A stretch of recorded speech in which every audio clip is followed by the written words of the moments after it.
You ever walk into your own house and realize someone else already took your place? The question hit me the second I opened the front door and saw the fourth Christmas stocking hanging above the fireplace. Ethan. Rachel. Sophie. Tyler. The embroidered letters glowed softly under the warm white lights wrapped around the mantel, and for a second, I honestly thought maybe I was reading it wrong. Snow tapped against the windows outside our Denver home, while Bing Crosby drifted quietly through the speakers in the kitchen. The whole house smelled like cinnamon candles and fresh pine, the kind of picture-perfect Christmas scene people post online to prove their lives still make sense. But standing there with freezing air still clinging to my coat, all I could do was stare at that stocking. Tyler. Rachel's ex-boyfriend. My wife stepped into the hallway carrying a roll of wrapping paper against her hip, blonde hair tied up loosely, oversized cream sweater hanging off one shoulder like she belonged in some expensive holiday commercial. "Oh good, you're home," she said casually. "Can you help me bring the dessert trays in from the garage?" I kept my eyes on the fireplace. "Why is his stocking up there?" She glanced over, completely unfazed. "Because he's spending Christmas with us." She said it the same way someone might announce bad weather or tell you the grocery store ran out of milk. No hesitation. No guilt. Just expectation. I laughed once under my breath because sometimes your brain tries to protect you before the pain fully lands. "Rachel," I said carefully, "you hung your ex-boyfriend's stocking next to our family's." She rolled her eyes immediately, already irritated that I wasn't reacting the way she wanted. "Oh my God, Ethan, don't make this weird." There it was. That phrase. Don't make this weird. Like my discomfort was somehow the problem. Like the strange thing wasn't inviting the man she used to sleep beside into our family Christmas, but me noticing it. She brushed past me carrying tape and ribbons toward the dining room while I stood there in silence. "Tyler doesn't have anyone nearby anymore," she continued. "His parents moved to Arizona, his apartment. Lease ended, and honestly, it's Christmas." What was I supposed to do? I watched her straighten silverware on the table with sharp little movements, every inch of her completely convinced she was the reasonable one in this conversation. "You could have asked me first. I knew you'd react like this." She sighed dramatically. "Which is exactly why I didn't." That one landed deeper than she realized. Because after 11 years of marriage, I suddenly understood something ugly. My feelings had become obstacles to manage instead of something she cared about protecting. The front windows reflected the tree lights behind me, soft gold and red blurring across the glass while snow kept falling harder outside. Somewhere upstairs, our daughter Sophie was laughing into her phone with her friends, completely unaware that something quiet and permanent had just cracked downstairs.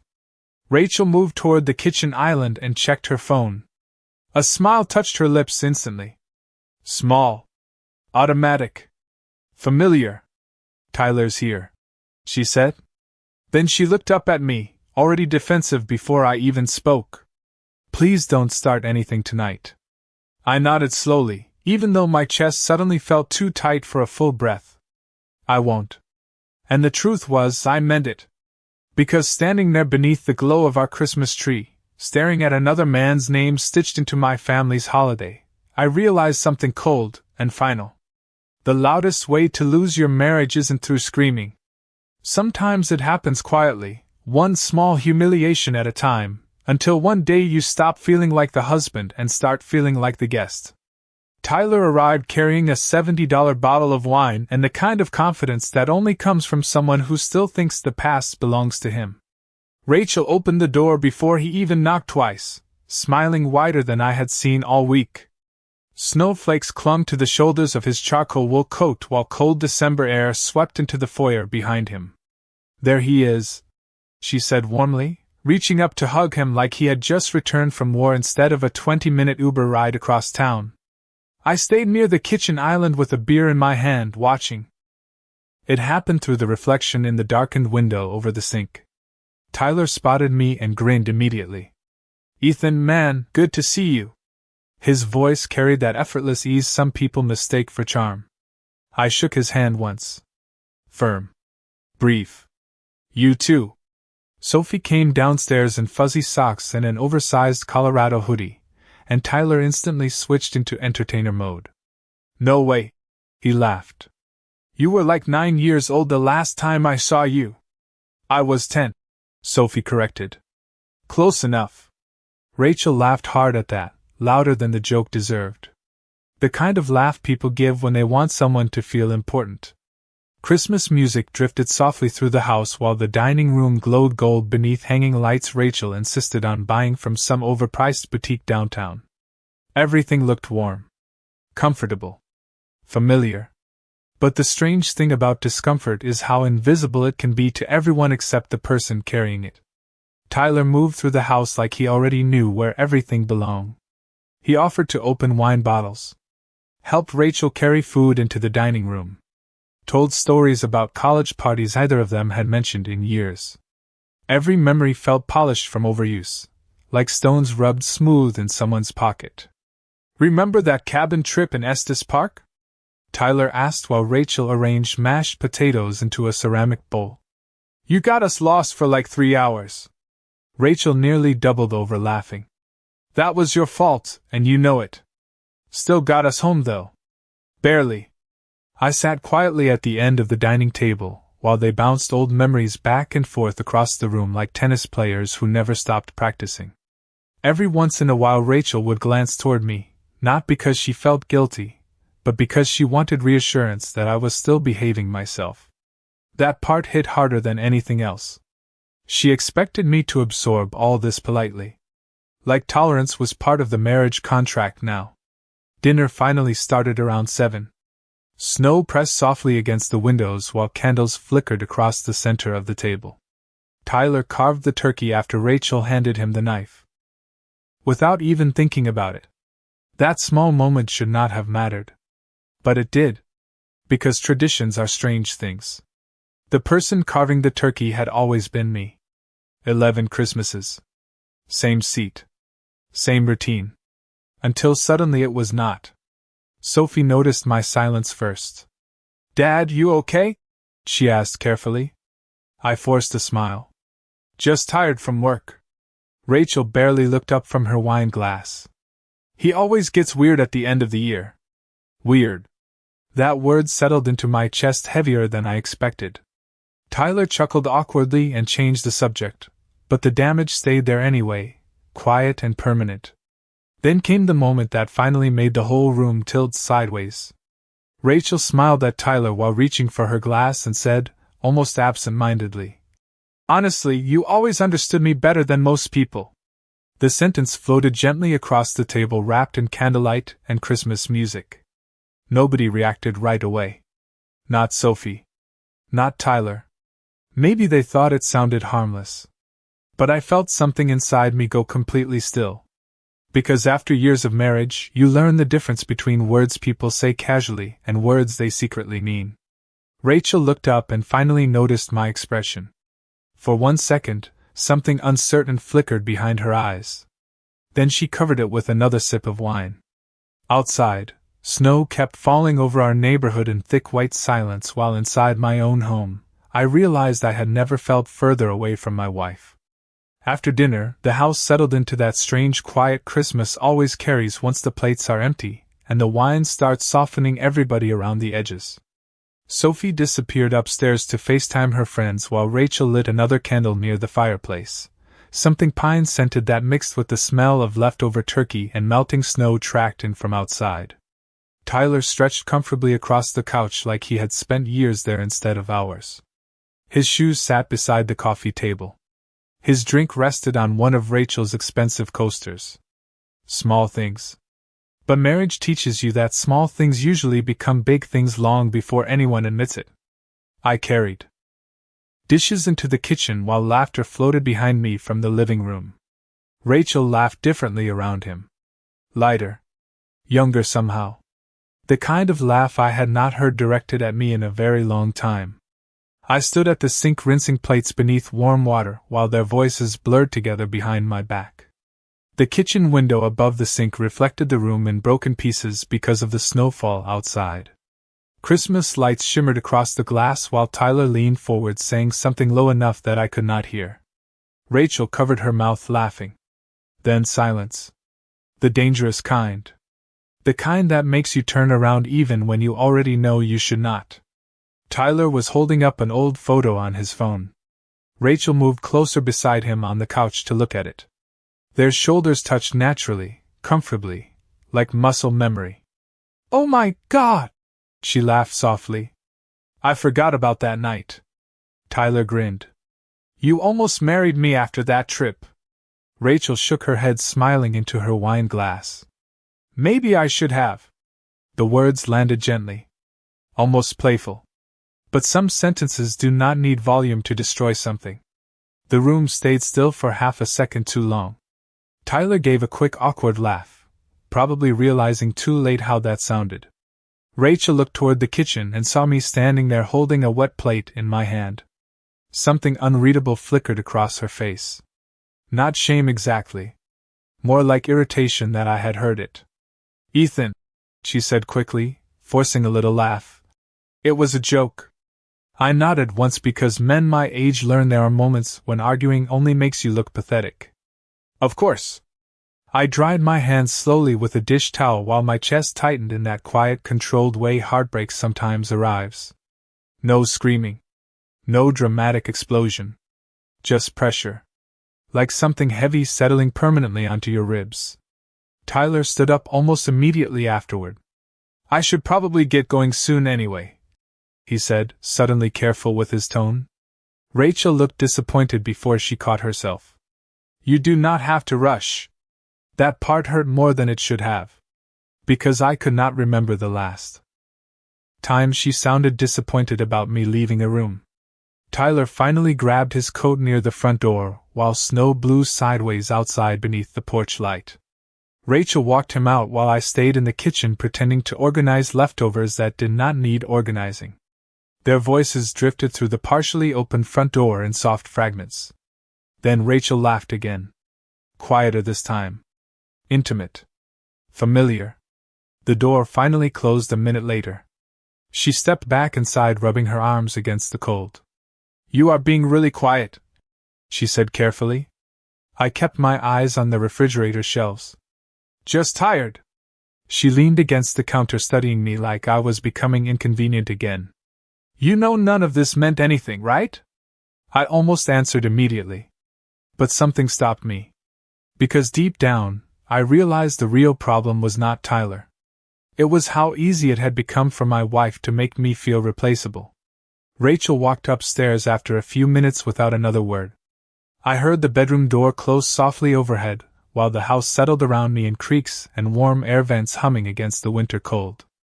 I stayed downstairs alone beside the Christmas tree long after midnight, staring at the fourth stocking hanging above the fireplace.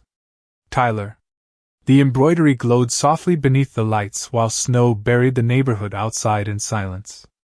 And somewhere between the blinking lights and the empty wine glasses, I realized something terrifying. The worst part about losing someone is not the moment they leave. It is the moment you understand they stopped protecting your heart long before you noticed. The morning after Christmas arrived gray and silent, the kind of Colorado winter morning where the sky looks heavy enough to collapse onto the rooftops. I woke before sunrise out of habit, and lay still beside Rachel, listening to the soft hum of the heater pushing warm air through the vents. She slept peacefully on her side facing away from me, blonde hair spread across the pillow, breathing slow and steady like nothing inside our marriage had shifted at all. That used to comfort me. For years I had loved the simple safety of waking up beside the same person every morning. But lying there in the pale blue darkness, I realized something painful. Familiarity and closeness are not the same thing. I slipped quietly out of bed and headed downstairs. The Christmas tree still glowed in the corner of the living room, reflecting softly against the dark windows, while unopened cookie tins and crumpled wrapping paper sat scattered around the house like evidence of a celebration that somehow never reached me. Tyler's stocking still hung above the fireplace beside ours. Rachel had not taken it down. That detail stayed with me longer than it should have. I stood there holding a mug of black coffee while snow drifted slowly outside, and something inside me finally stopped fighting reality. Men spend years convincing themselves they can tolerate small humiliations because love is supposed to survive rough seasons. But eventually the mind catches up to what the heart has been trying to deny. Around 8 o'clock, Rachel came downstairs wearing gray sweatpants and one of my old college hoodies. She looked comfortable. At home. Like the version of us from years ago before everything became careful and distant. "Morning," she mumbled, heading for the espresso machine. "Morning." The silence between us stretched longer than usual. Finally she glanced toward me over her coffee cup. "You are still upset?" Not a question. A quiet accusation. I leaned back against the kitchen counter. "Should I not be?" She sighed immediately, already exhausted by emotions she clearly felt were unnecessary. "Ethan, nothing happened. Tyler is just an old friend." I nodded slowly. Friends usually do not make husbands feel invisible in their own homes. That landed harder than I expected because for the first time since Christmas Eve, Rachel did not instantly respond. Her eyes shifted away toward the window above the sink where snow coated the backyard fence in white. "You are overthinking this," she said finally, but her voice had lost confidence. "Maybe." I took another sip of coffee. "Or maybe I am finally paying attention." She looked at me carefully then, really looked at me, like she was noticing some version of me she had not seen in a long time. But instead of softening, her expression tightened defensively. "I cannot spend the rest of my life apologizing every time you feel insecure." Insecure. Funny word. People use it when they want your pain to sound irrational instead of earned. I stared down into my coffee while the kitchen clock ticked softly behind us. "You know what the worst part was?" I asked quietly. Rachel folded her arms but said nothing. "It was not Tyler." Her forehead creased slightly. "It was watching you protect his comfort more than mine." That finally shut the room up. Outside, wind carried loose snow across the backyard in thin white streaks while somewhere upstairs Sophie's shower started running through the pipes. Ordinary sounds. Ordinary morning. But marriages rarely collapse all at once. Usually they erode quietly beneath routines and grocery lists and shared calendars until one day you realize the foundation underneath you disappeared months ago. Rachel looked shaken for exactly 1 second before pride covered it again. "You are acting like I cheated on you." I almost answered immediately. But the truth sat heavier than anger. Because betrayal is not always physical. Sometimes betrayal is realizing your partner stopped treating your heart like something fragile. I set my coffee mug in the sink and grabbed my coat from the chair. "Where are you going?" she asked. "Out."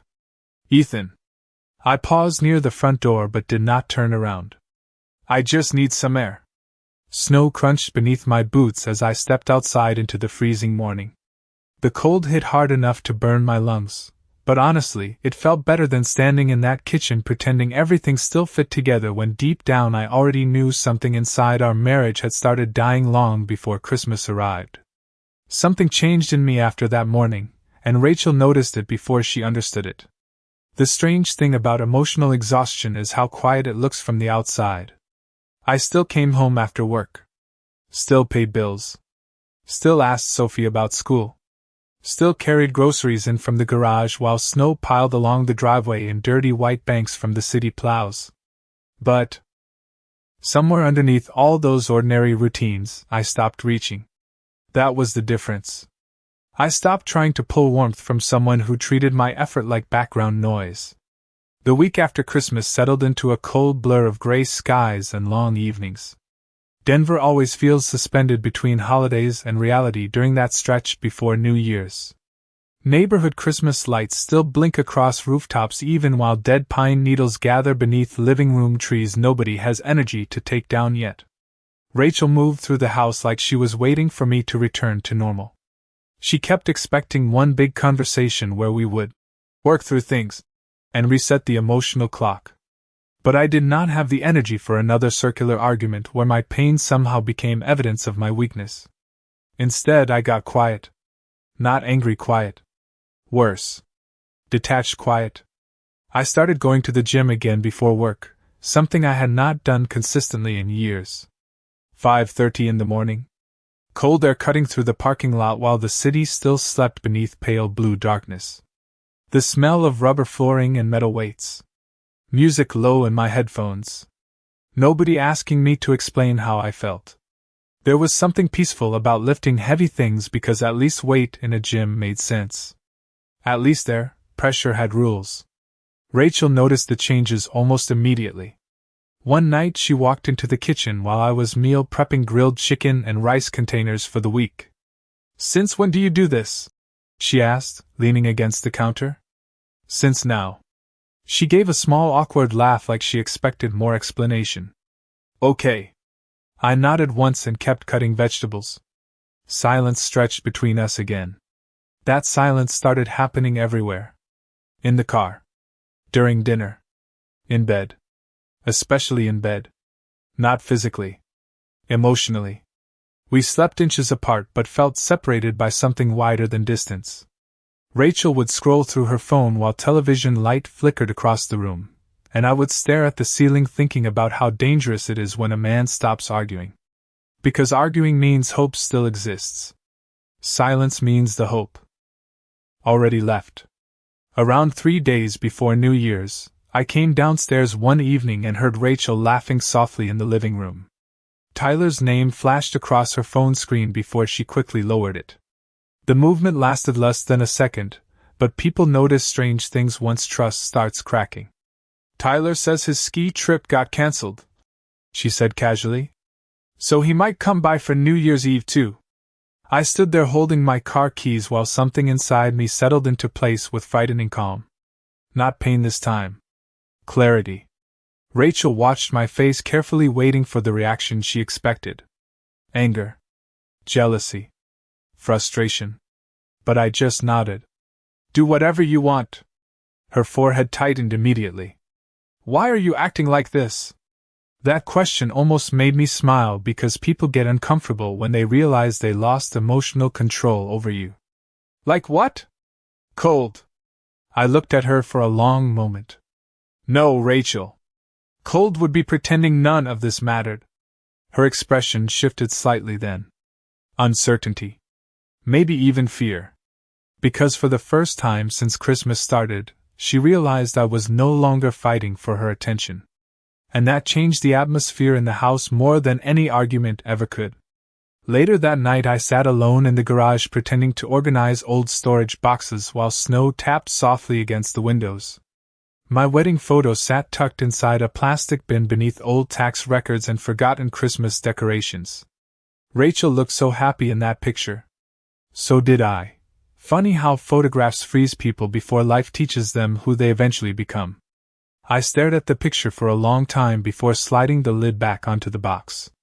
Then I stood up slowly, turned off the garage light, and realized something that should have terrified me but somehow did not. For the first time in years, I could finally imagine a future that did not include my wife. New Year's Eve arrived wrapped in fresh snowfall and the kind of artificial excitement people force onto themselves because they are afraid of what silence might reveal. Downtown Denver glowed beneath strings of white lights while restaurants filled with couples pretending another calendar year might somehow repair everything they spent the last one breaking. Rachel spent nearly an hour getting ready upstairs. I could hear drawers opening and closing while music played softly through the bedroom speakers. 10 years ago I would have stood in the doorway watching her put on earrings, feeling lucky she chose me. That memory felt strangely distant now, like remembering someone else's marriage instead of my own. I adjusted the cuffs on my dark gray button-down in the downstairs bathroom mirror, and barely recognized the man staring back at me. Not because I looked different physically. Because something in my eyes had gone still. Around 7:30 Rachel finally came downstairs wearing a black velvet dress that caught the warm hallway light every time she moved. She looked beautiful. That part made everything harder, not easier. Some people think relationships end because attraction disappears. Sometimes they end while the love is still sitting there bleeding quietly in the corner. Rachel stopped near the staircase when she saw me grabbing my coat. "You look nice," she said carefully. "Thank you." She hesitated like she expected me to compliment her back automatically. When I did not, disappointment flickered briefly across her face before pride covered it. The drive to the New Year's party passed mostly in silence except for soft jazz playing through the speakers and windshield wipers pushing melting snow aside in rhythmic sweeps. Rachel kept glancing toward me like she was trying to solve a puzzle she no longer understood. "You are really going to act like this all night?" she asked finally.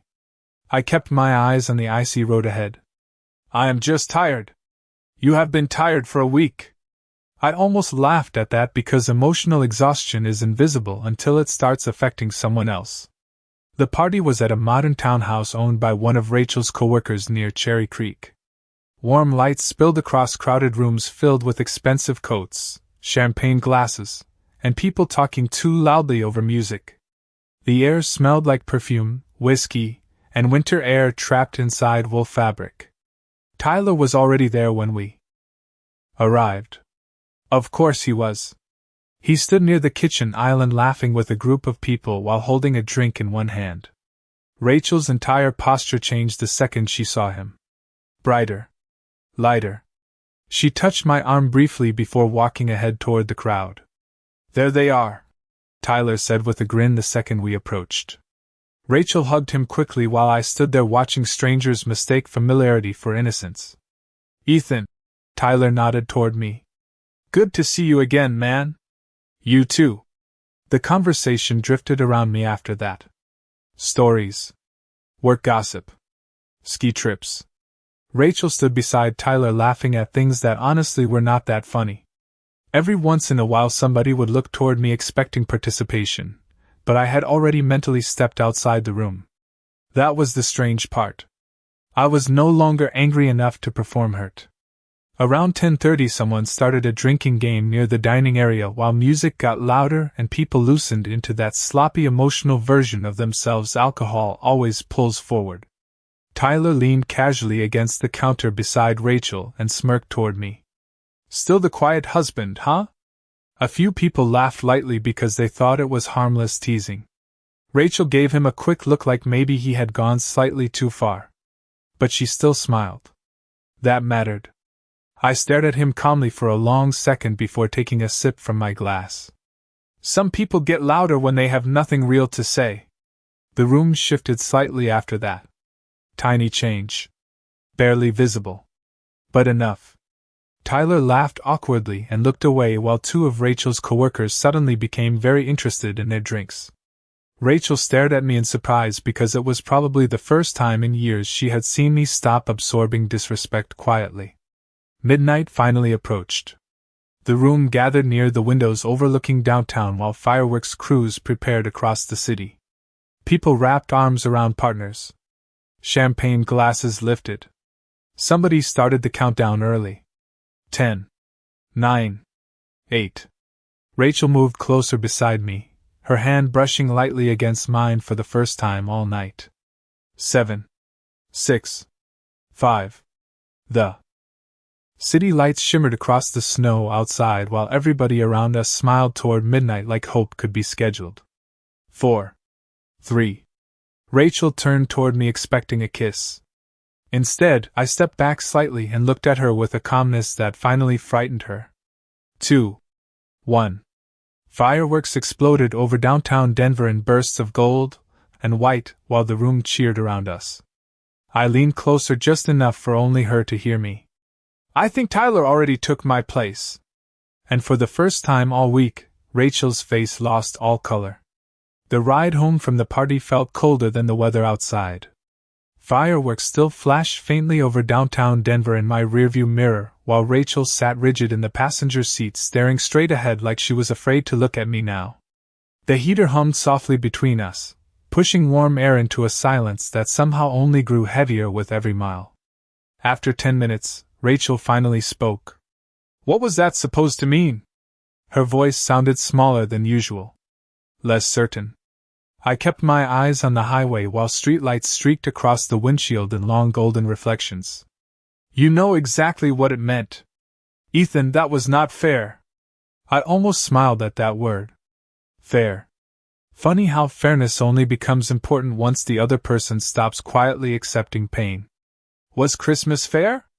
I asked calmly. Rachel crossed her arms tightly. Nothing happened between me and Tyler.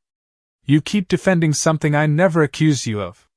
That shut her up immediately because deep down she understood the difference. Betrayal is not always about physical lines. Sometimes it is watching your spouse slowly hand emotional intimacy to someone else while expecting you to sit there smiling politely through it. Snow drifted across the road beneath the headlights while Rachel stared out the passenger window blinking hard. I did not think it hurt you this much, she admitted quietly. That sentence settled heavily in the car because it revealed the real problem. She had stopped measuring the impact of her choices against my emotional well-being a long time ago. I pulled into the driveway just after 1 a.m. The house sat dark and still beneath fresh snow except for the fading glow of Christmas lights Rachel had not taken down yet.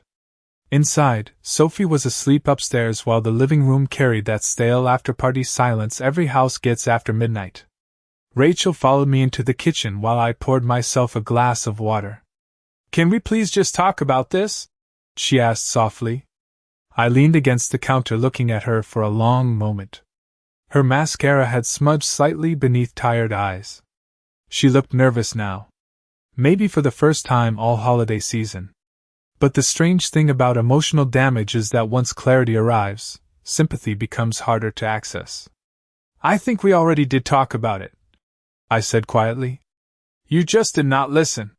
She stepped closer. That is not true.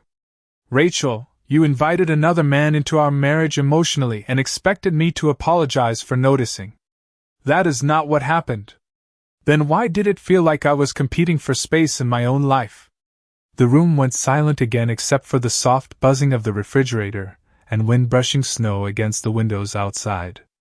Rachel opened her mouth to answer, then stopped because some questions sound different once spoken aloud. I walked upstairs after that without another argument. No slammed doors. No dramatic scene. Just exhaustion. Real exhaustion. The kind that settles deep into your bones after carrying disappointment too long. But sometime around 3 a.m, while Rachel slept beside me, I made a decision that changed everything. By the following Monday, I had quietly accepted the regional operations position my company offered in Chicago 3 months earlier. Better salary. Smaller team. Fresh start. I had turned it down before because Rachel said Denver felt like home. Funny how quickly home changes once you stop feeling wanted there. I signed the paperwork during lunch sitting alone in my office while snow fell outside the building in thick white sheets. No speech. No revenge fantasy. Just a signature and a strange sense of calm afterward. Over the next few days, I moved carefully. Opened a separate checking account. Met privately with a realtor about leasing a downtown apartment in Chicago. Started sorting clothes Rachel would not immediately notice disappearing. The scariest part was how normal I seemed while doing all of it. I still ate dinner at the table. Still kissed Sophie on the forehead before school. Still asked Rachel if she needed anything from the grocery store. But emotionally, I had already started leaving. Rachel sensed it too. One night she stood in the bedroom doorway watching me fold shirts into a duffel bag for what I told her was a work trip. You feel different, she said quietly. I looked down at the folded clothes in my hands before answering. Maybe I finally got tired of feeling replaceable. Her eyes watered slightly at that, but she still did not fully understand what was happening. Because people think losing someone starts with the goodbye. Usually it starts much earlier, in silence, while the other person is still standing right beside you pretending there is still time. Rachel found out by accident 3 days after New Year's. That is usually how the truth arrives when a relationship is already dying quietly behind the walls. Not through some dramatic confrontation. Not through screaming. Just one small detail landing at exactly the wrong moment. I had left my laptop open on the dining room table before heading upstairs to shower after the gym. Steam still fogged the bathroom mirror when I heard her voice downstairs. Ethan? Something in the tone made my stomach tighten immediately. Not anger. Shock. I walked downstairs slowly, water still damp in my hair, and found her standing frozen beside the table holding a printed document in trembling hands. The Chicago offer letter. She looked up at me like she no longer recognized the man standing in front of her. "What is this?"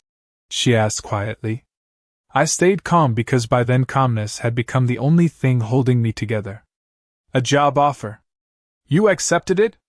I nodded once. Rachel stared at me in disbelief. "You are moving?" Funny how she could invite emotional distance into our marriage for weeks but still act blindsided once I finally started walking toward it. "I accepted the position Monday." "Monday?" Her voice cracked slightly. "You did this without even telling me?" I looked at her for a long second before answering.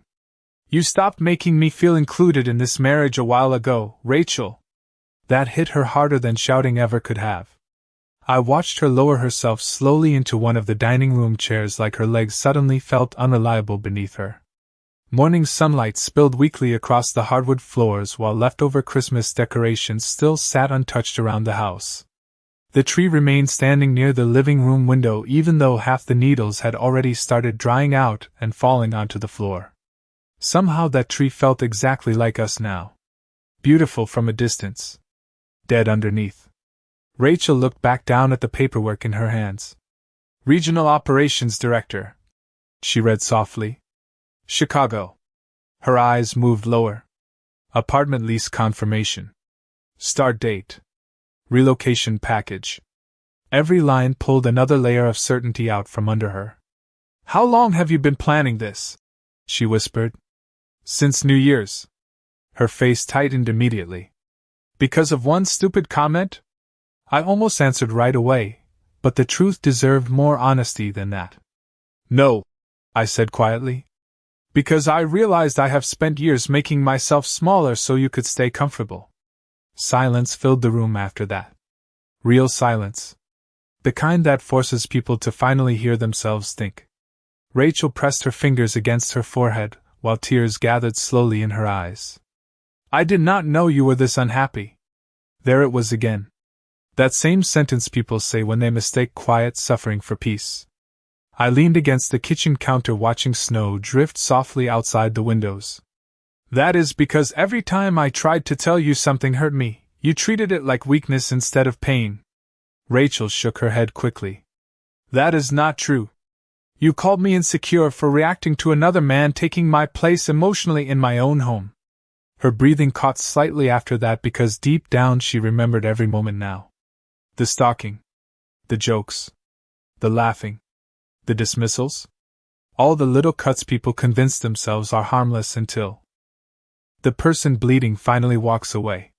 "Tyler meant nothing," she whispered desperately. I looked at her carefully then because for the first time since Christmas, I believed she actually meant it. But timing matters in relationships. Sometimes people understand your value only after they spend too long testing your absence. "Maybe," I said softly. "But you made me feel like I meant less." Rachel covered her mouth as tears finally spilled down her cheeks. Upstairs, Sophie moved around in her room completely unaware that her parents' marriage was quietly collapsing downstairs beside a dying Christmas tree. Rachel looked smaller somehow sitting there beneath the morning light. Less certain. Less untouchable. "Please do not do this," she whispered. And for a second, seeing her cry almost broke me because part of me still loved her deeply enough to stay. But love without respect eventually turns into grief wearing old memories. I walked past the tree slowly, noticing Tyler's stocking still hanging there beside ours. Rachel followed my eyes toward it, and suddenly started crying harder because she finally understood what I had seen that night before Christmas. Not just another man. Replacement. Emotional displacement. A husband slowly erased one quiet humiliation at a time. And by the expression on her face, I realized something else too. She finally understood that I was already halfway gone. The morning I left Denver, the sky looked almost white from the snowfall. Thick clouds hung low over the city while plows pushed dirty ice toward the curbs and people hurried through the cold carrying coffee cups and unfinished resolutions into another year. Inside the house, everything felt strangely quiet. Rachel barely slept the night before. I could hear her moving around upstairs long after midnight, while I sat alone in the living room staring at the Christmas tree one final time. Most of the lights had burned out on one side, leaving half the tree glowing and half standing in shadow. Somehow that felt fitting. By 6:30 that morning, my suitcase sat beside the front door, while the smell of fresh coffee drifted weakly through the kitchen. Rachel stood near the counter, wearing one of my old navy sweatshirts, eyes red from crying.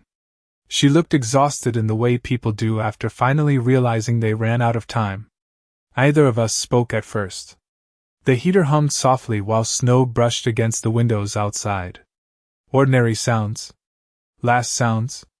Sophie had stayed overnight with a friend because either of us wanted her caught in the middle of goodbye before we figured out what came next. Rachel wrapped both hands around her coffee mug like she needed something solid to hold on to. "You are really leaving?" she whispered finally. I nodded once. "Yes." Her eyes filled immediately again. "I still cannot believe this is happening." I looked around the kitchen slowly. The magnets on the refrigerator from family vacations. The little crack in the tile near the pantry we always forgot to fix. 11 years of ordinary life sitting quietly around us like ghosts. "Neither can I." Rachel stepped closer carefully like approaching a wounded animal. "I know I heard you," she said softly. "But I swear to you, Tyler was never what you think." Funny thing was, by then Tyler barely mattered anymore. He had already disappeared once things became real. No more late-night calls. No more joking texts. No dramatic declaration. Just distance. Men like him enjoy emotional chaos until responsibility enters the room. Rachel understood that now too. "This stopped being about Tyler a long time ago," I said quietly. Tears rolled down her face again. "Then stay," she whispered desperately. "Please stay and let me fix this." That sentence almost cracked something open inside me because part of me wanted to believe her. Love does not disappear cleanly. Even after disappointment. Even after humiliation. Sometimes love stays sitting there quietly beside grief, making everything harder. But trust is different. Trust leaves slowly, then all at once. I looked past Rachel toward the fireplace in the living room. The stockings had finally been taken down sometime during the night. The empty hooks above the mantel looked strangely honest now. "I spent weeks feeling invisible in my own marriage," I said softly. "And the hardest part is that you did not even notice. Until I stopped fighting for your attention." Rachel lowered her head, crying harder